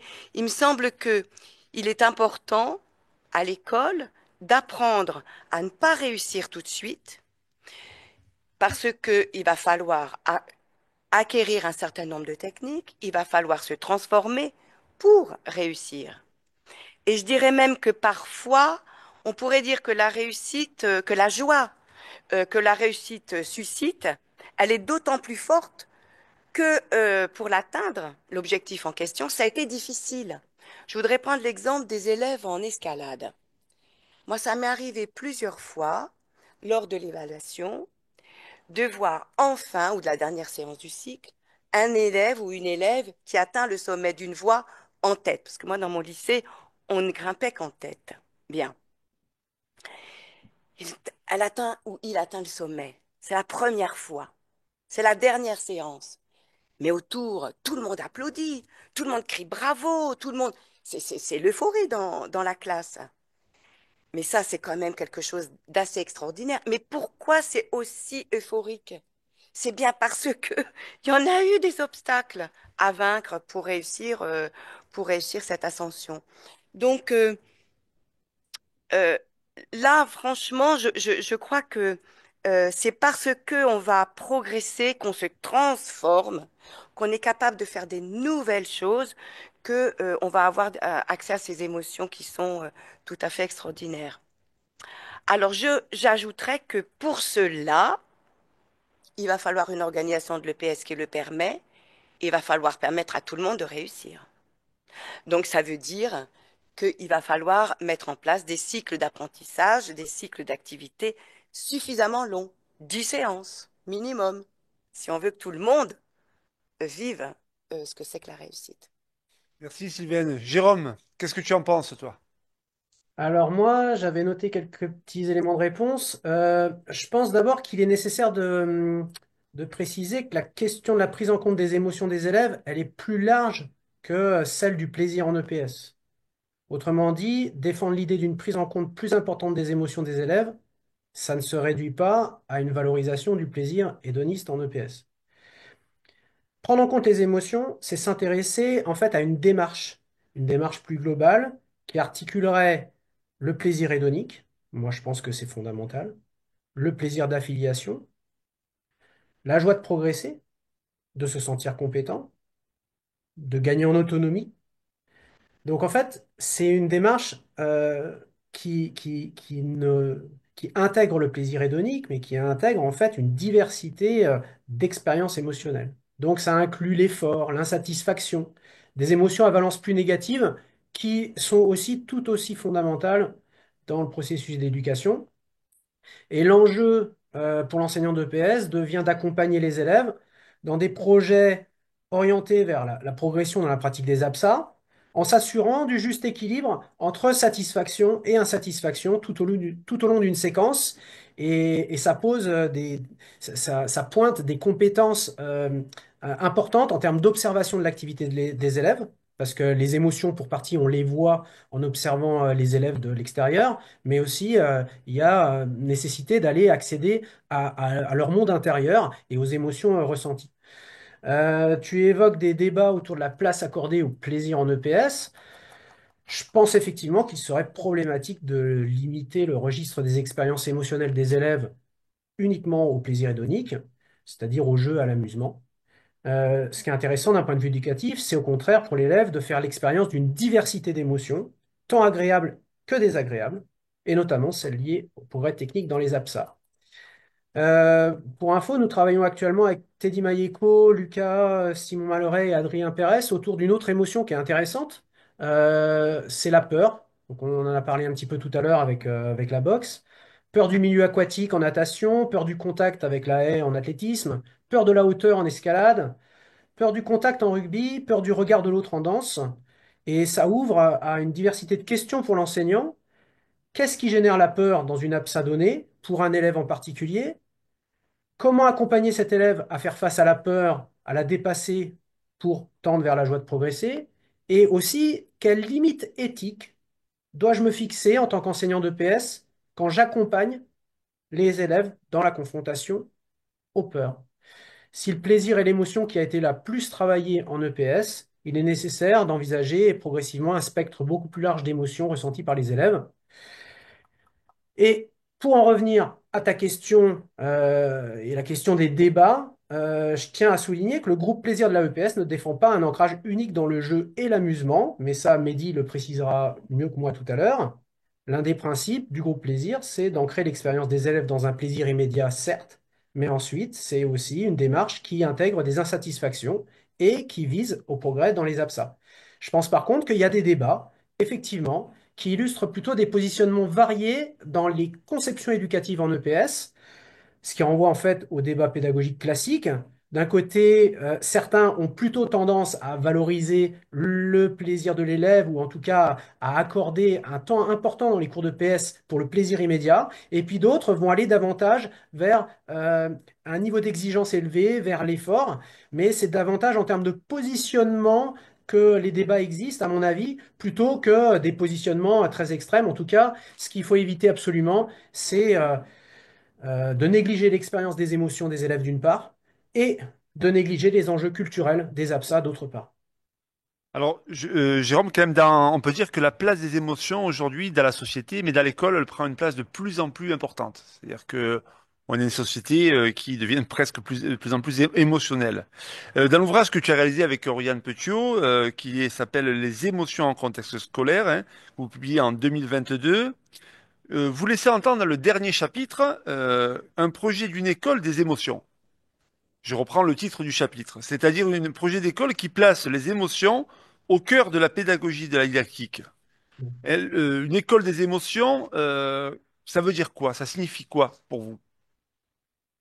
Alors, j'ai un peu répondu à la question tout à l'heure quand je parlais de l'EPS des émotions ancrées dans la culture des APSA. Notre approche de l'école, évidemment, elle est un peu similaire. Ça serait une école des émotions ancrée dans la culture des différentes disciplines. La réflexion proposée se transforme donc dans une école des émotions et il faut souligner qu'il y a des enjeux d'importance, hein, l'élévation du mal-être d'un nombre considérable d'élèves, on parle de stress, de burn-out, et les émotions des élèves ont des impacts considérables sur leur engagement à l'école, sur les apprentissages et puis aussi en termes d'éducation.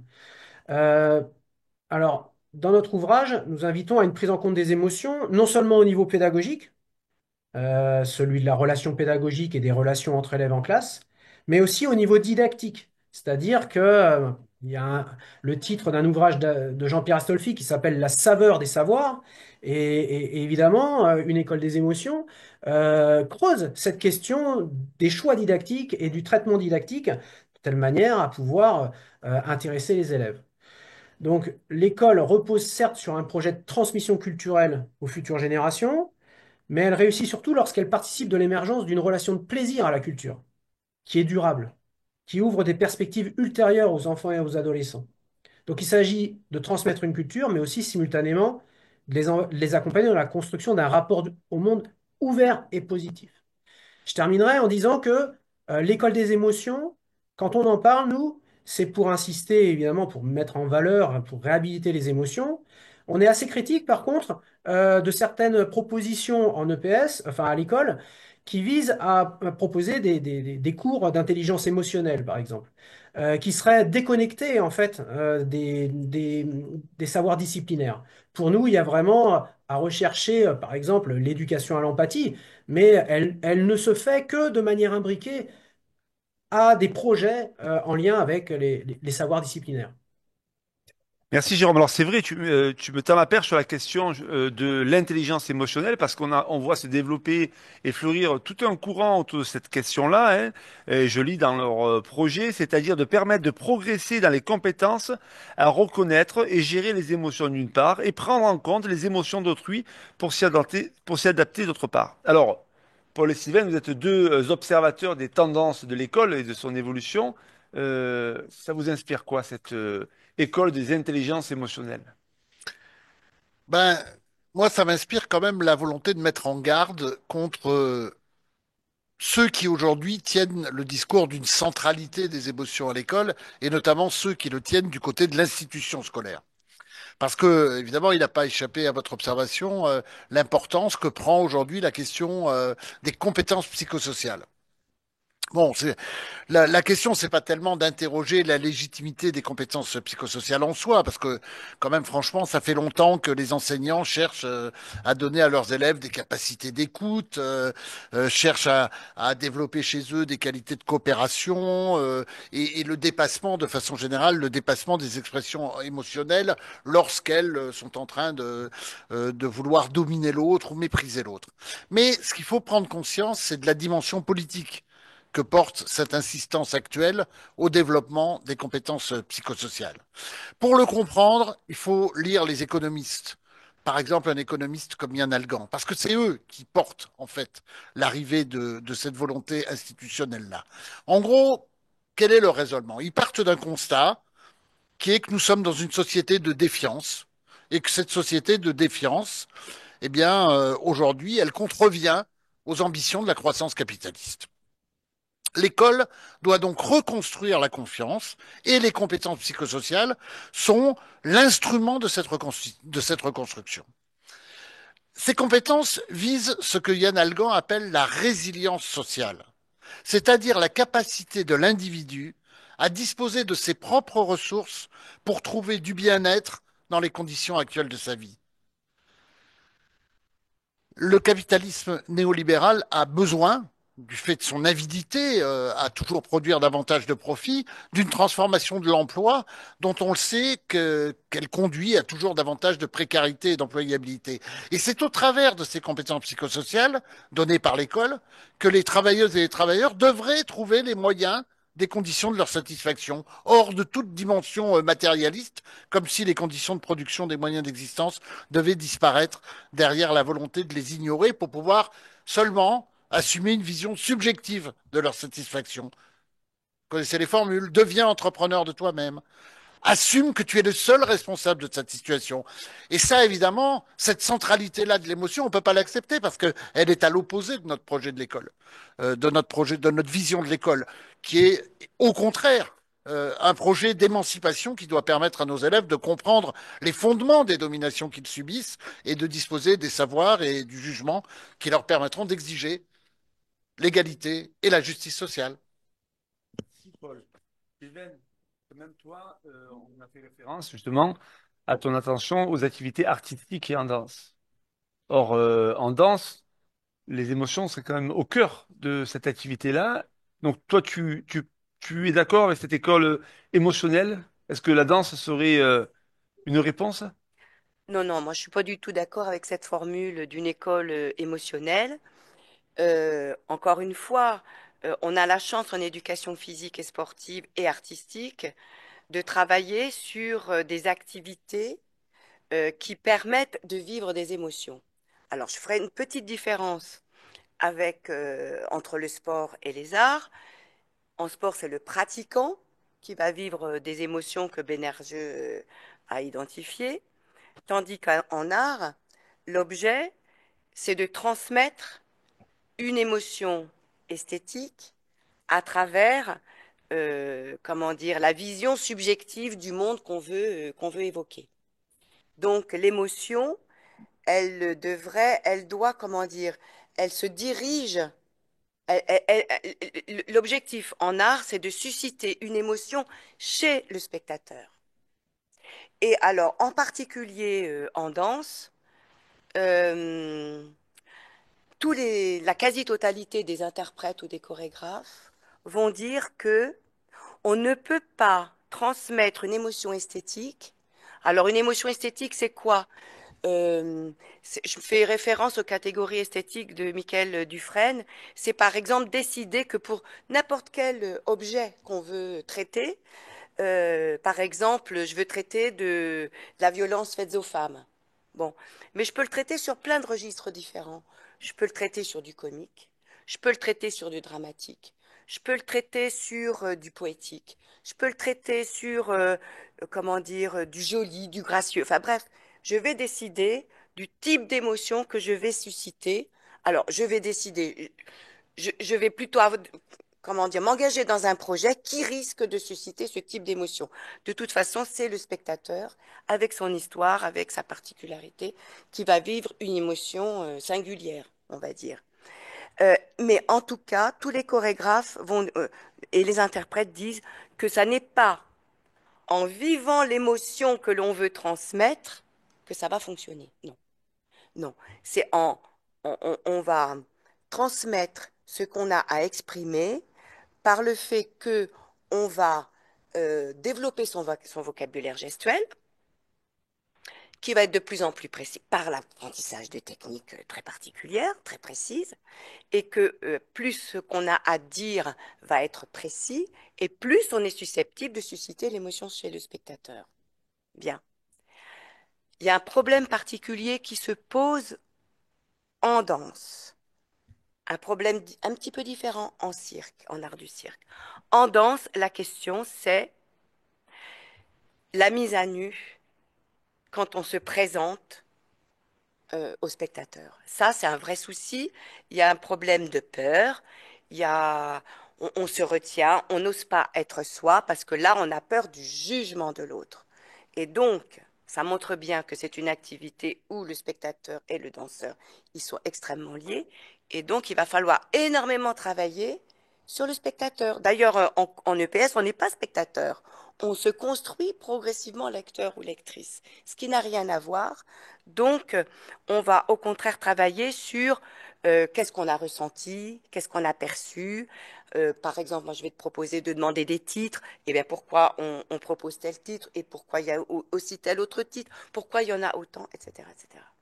En cirque, s'ajoute constamment la peur de la chute, à la fois pour le circassien ou la circassienne et le spectateur et la spectatrice.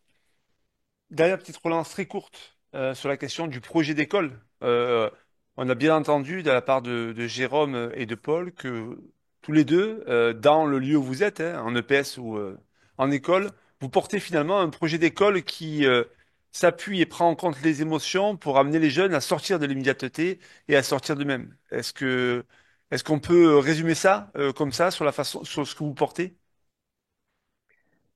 Tu veux y aller, Paul? Ah ben, si tu veux. Oui, non, mais puisqu'on parlait tout à l'heure de Snyders, dans le livre que j'évoquais, il y a 20 ans, Snyders avait répondu à cette question. C'est-à-dire non seulement le fait de vouloir prendre en compte les émotions, respecter ces émotions, les mettre au travail pour pouvoir les transcender, les dépasser, non seulement ça risque pas d'enfermer les élèves dans leurs propres limites, mais c'est au contraire la question de leur émancipation. Mais de toute façon, je veux dire, quoi qu'il en soit, les émotions, ça existe. Dans la classe, elles sont là, les émotions. Donc, on ne va pas chercher à se demander est-ce qu'il faudrait faire comme si elles n'existent pas. Elles existent. Et puis, il faut qu'on arrête de raisonner les choses en clivant raison et émotion. Je prends juste un petit exemple. On a tous, je veux dire, on a tous la certitude que si on veut comprendre un certain nombre de moments historiques, il faut avoir une connaissance des faits.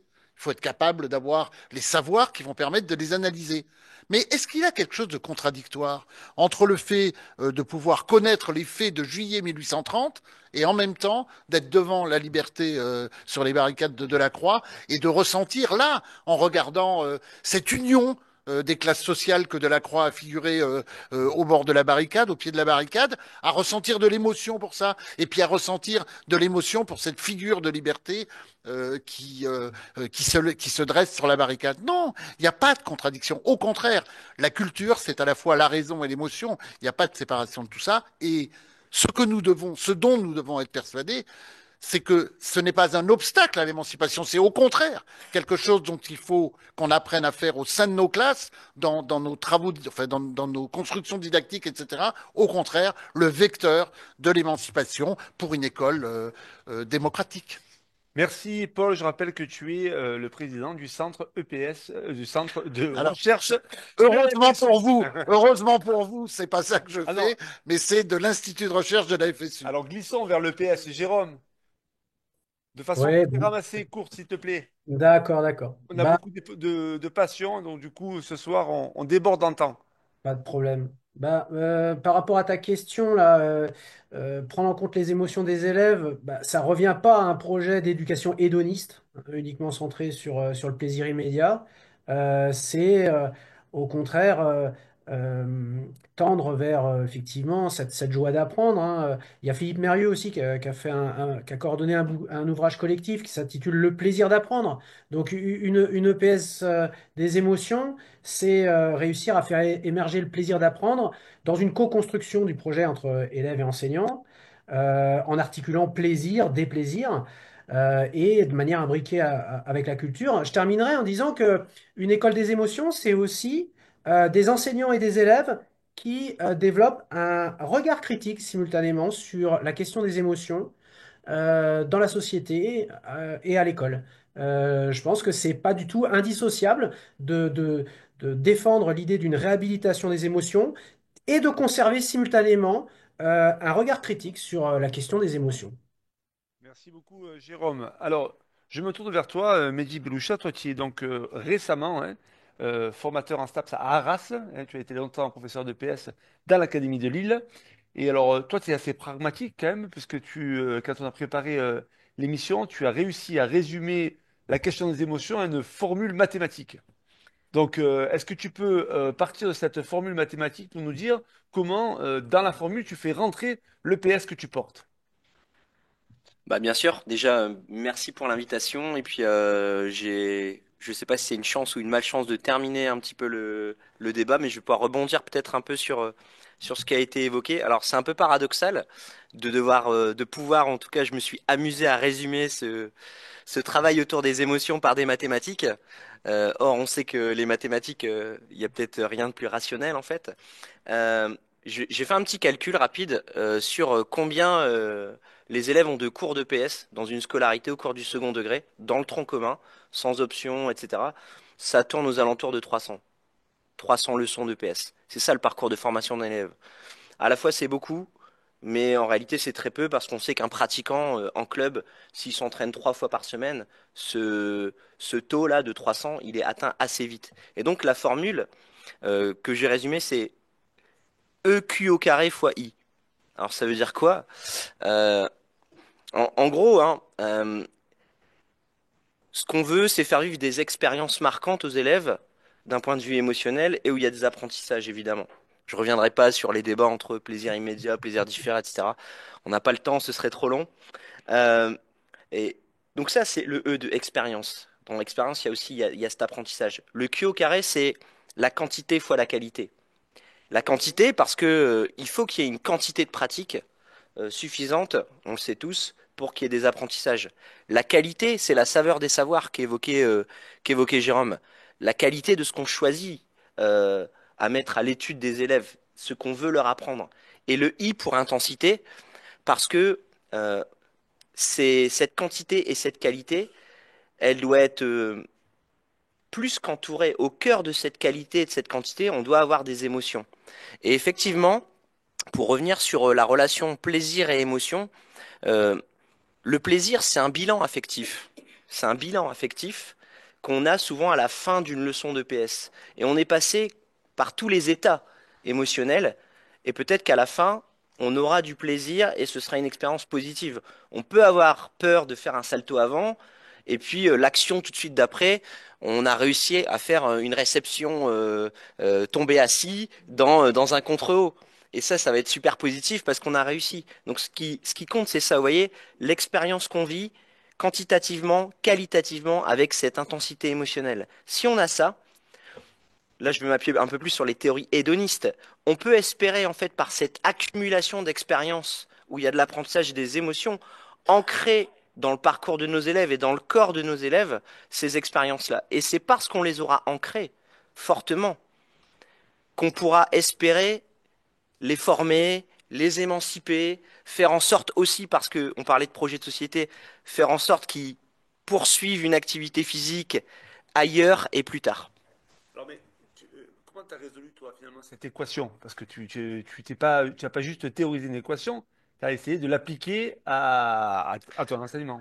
Alors, j'ai pas réussi. Ah, mais en partie. Comme toute équation, elle est peut-être insoluble, je ne sais pas, mais en tout cas, je me suis appuyé dans mon parcours de professeur de PS, puis après de formateur, euh, sur différents éléments théoriques qui me mobilisent. Un des éléments que Jérôme connaît très bien, ce sont les théories hédonistes, notamment avec les travaux de Kekakis. Donc lui, il dessine simplement une courbe émotionnelle d'une leçon d'activité physique ou de PS. Et il a montré dans ses travaux qu'on pouvait générer des pics et une fin heureuse. Tout à l'heure, tu parlais de mode d'entrée dans l'activité, je fais un échauffement ludique. Souvent, on utilise les émotions comme starter. En fait, dans les cours de PS, beaucoup d'enseignants le font. Et puis, on utilise aussi les émotions parfois à la fin. Vous voyez, la petite récompense, le petit match de foot à la fin qui suscite les émotions positives. Plus rarement, on a des travaux sur le cœur de la leçon de PS avec les émotions qui sont suscitées vraiment au cœur de nos leçons. Donc, quelque chose de très simple à faire finalement, c'est déjà réfléchir à quelle va être la courbe émotionnelle que vont traverser les élèves dans nos cours de PS. Attention, Jérôme l'a dit, les émotions c'est très singulier, donc c'est un pari que fait l'enseignant. On ne peut pas dire que tous les élèves vont avoir la même courbe et la même trajectoire émotionnelle au cours d'une leçon de PS. Ça, c'est peu probable. Mais nous, en tant qu'enseignants, on peut se dire, OK, quel mode d'entrée je choisis, donc quel starter je donne. Dans ma situation centrale, dans mon format de pratique, comment je fais pour faire monter la mayonnaise? J'utilise souvent, avec Jérôme, mon collègue, les glaçons, la marmite qui bout. Vous voyez, on souffle le chaud et le froid dans la leçon d'EPS. Et surtout, comment on termine parfois par ce qu'on appelle une fin heureuse. Un moment sympa à la fin du cours de PS. Là, tu parlais par exemple des assauts à la fin. Voilà, j'ai pris des notes. Ce qui est intéressant dans les assauts, par exemple, quand on finit par les assauts, c'est qu'on va finir par un moment fort, mais peut-être il y aura une vigilance à avoir sur le fait de celui qui va perdre le match à la fin de la leçon. C'est-à-dire qu'il y en a qui peuvent ressortir avec beaucoup de frustration.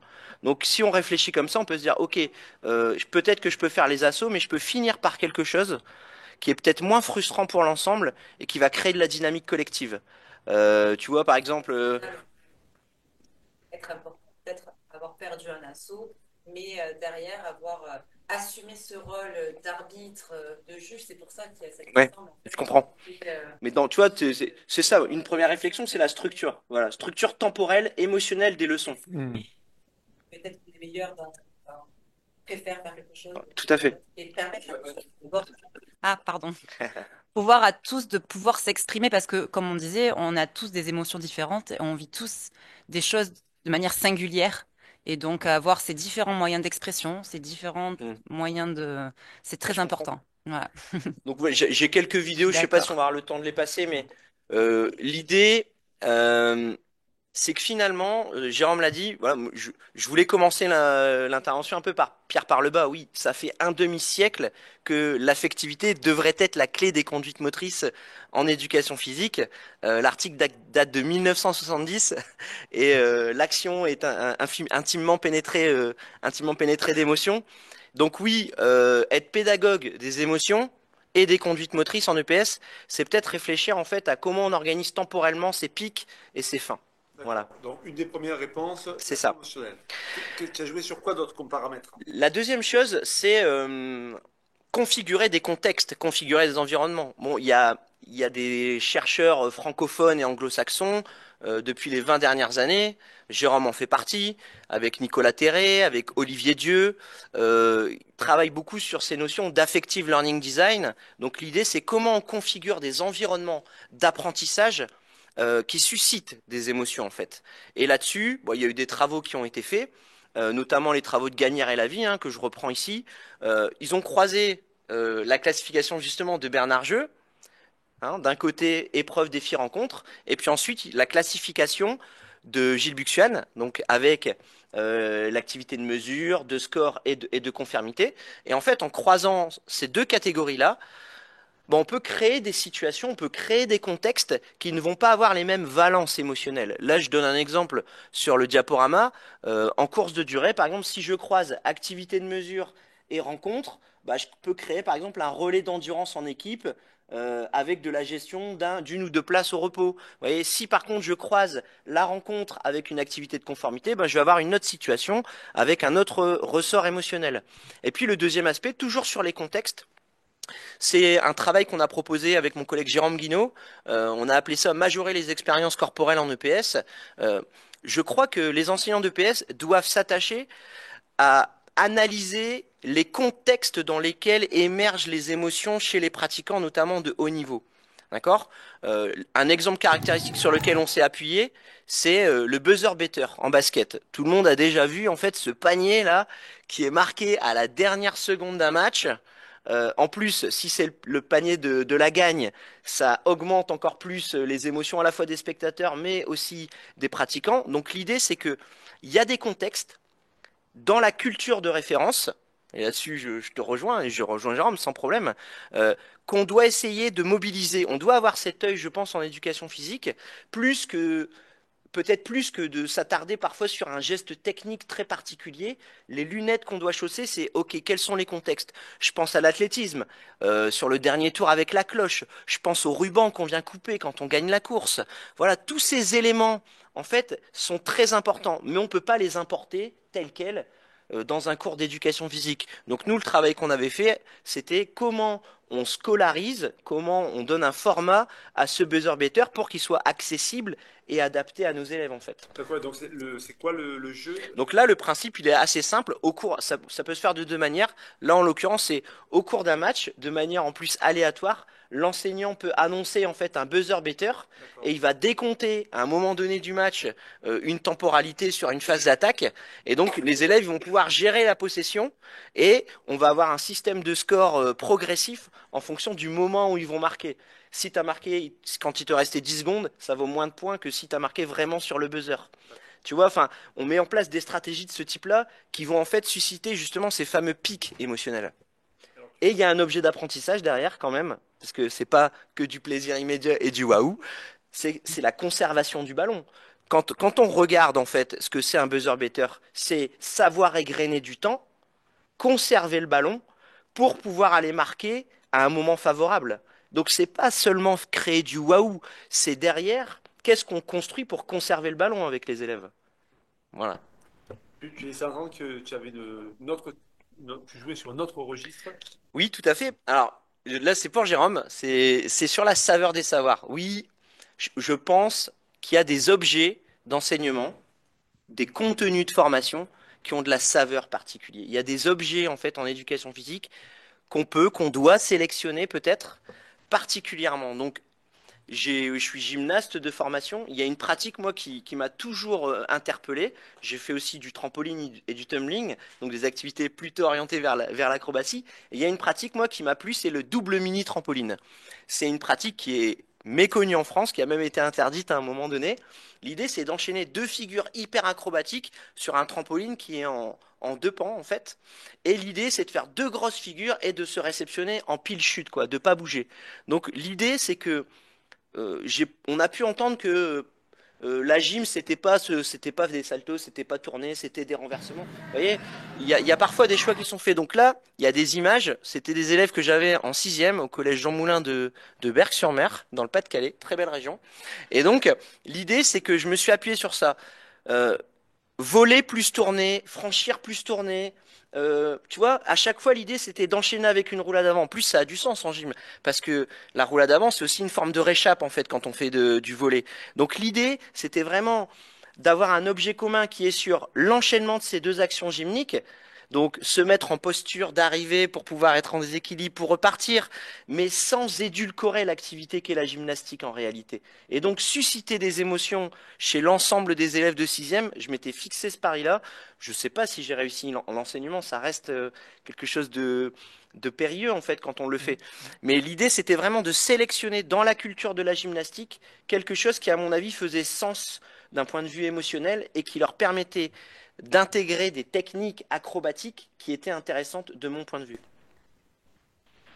Merci, Mehdi. Est-ce que tu veux nous livrer ton mot de la fin sur...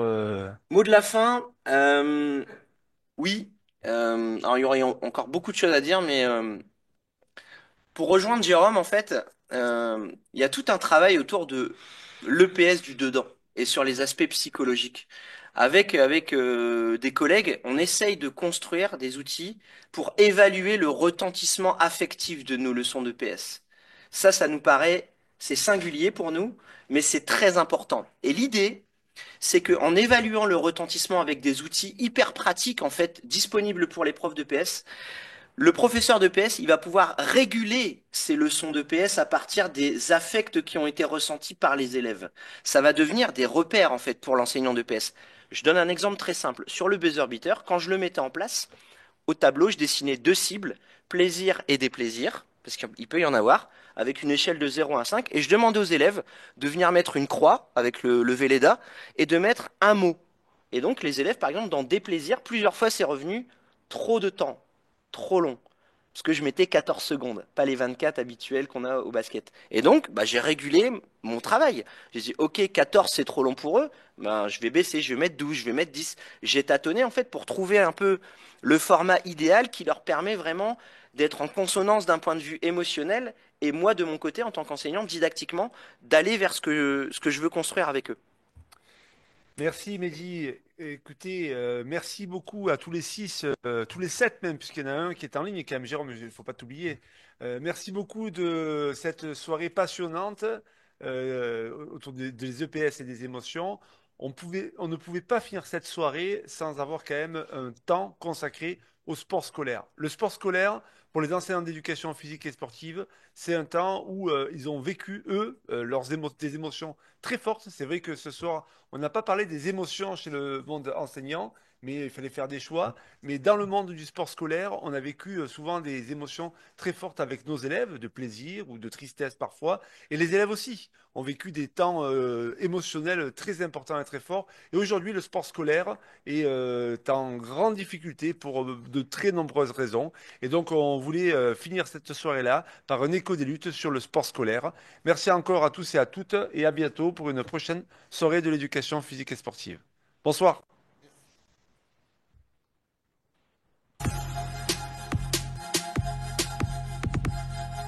Eh bien, merci. Salut tout le monde. Ce soir, on va parler UNSS. C'est vrai que l'actualité est brûlante, avec les scandales révélés par l'équipe sur l'ISF et sur l'UNSS. Mais on va s'intéresser à une lutte plus locale. Direction l'ACAD de Grenoble.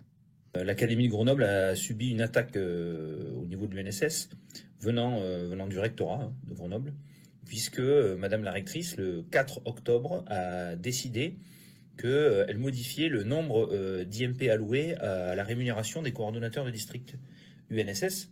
On a reçu un mail du directeur académique nous disant qu'il avait une mauvaise nouvelle, mais qu'on serait payé 16% de moins que ce qui était prévu. Ça faisait déjà plusieurs compétitions districts qui avaient été mises en place, mais c'est vrai qu'à l'AG de l'UNSS de début d'année, rien n'avait été évoqué sur une possible baisse des moyens. Dans les minutes qui suivaient, je pense qu'il y a des mails qui ont été envoyés par de nombreux cordos de toute l'académie. Alors le SNEP a réagi très vite, hein. La première chose qui a été faite, c'est un courrier du secrétariat académique qui a été envoyé à Madame la rectrice et au directeur régional UNSS. On a créé une pétition en ligne dès le mardi soir qui a été très bien suivie, très bien relayée, hein, à plus de 1000 signatures en l'espace de 3 jours. Et les collègues EPS ont multiplié les mobilisations. Pour la jeunesse, sauvons l'UNSS. Pour la jeunesse, sauvons l'UNSS. Les enseignants d'EPS courent à contresens pour illustrer la gestion de l'UNSS par la direction nationale. Ils dénoncent l'augmentation du montant de l'affiliation de 25%, l'augmentation du prix des licences de 9%, la diminution des crédits d'animation, la diminution du nombre de rencontres, la suppression d'une partie de la rémunération des coordonnateurs de district. On a tous démissionné en bloc. À la rentrée des vacances de la Toussaint, nous avions 98% des coordonnateurs de district démissionnaires. Il y a des courriers qui ont été rédigés pour un envoi à la rectrice, au DS2N. On a informé aussi tous les collègues de PS. À partir de mi-octobre, grâce au communiqué de presse du SNEP FSU, la presse s'empare du sujet. Des professeurs de PS de Haute-Savoie se mobilisent et interpellent l'État à Cruseilles. Ne laissons pas l'héritage des JO partir en fumée. Voilà, pas de compétition au niveau district, donc pas de qualification pour les championnats départementaux, pas de qualification pour les élèves au championnat académique et pas de possibilité, peut-être, de faire des championnats de France. Donc ça serait une première pour l'Académie de Grenoble et pour l'Académie en France d'avoir ce fonctionnement-là. On comprend bien votre colère ce matin, Maxime Véguine. On se bat pour la jeunesse sportive. Alors c'est une bataille remportée à la fois par les élus, par les coordos et puis par le SNEP. Par contre, on est toujours en alerte, oui, parce qu'on a appris que l'année prochaine, donc rentrée 2025, il y aurait une baisse et sans doute même plus importante que celle qui a été annoncée cette année. On reprend pour cette année, mais je pense qu'il ne faut pas baisser les bras et qu'il faut être attentif à tout ce qui va se passer et surtout rester mobilisé pour que la fonction de coordo de district soit toujours reconnue à sa juste valeur pour le bien-être de l'UNSS et son avenir. Reprenons en main l'UNSS. C'est un peu aux professeurs de PS de se rebooster et de se dire maintenant l'UNSS, c'est nous, c'est le local. Et on veut que ça soit comme ça au-dessus.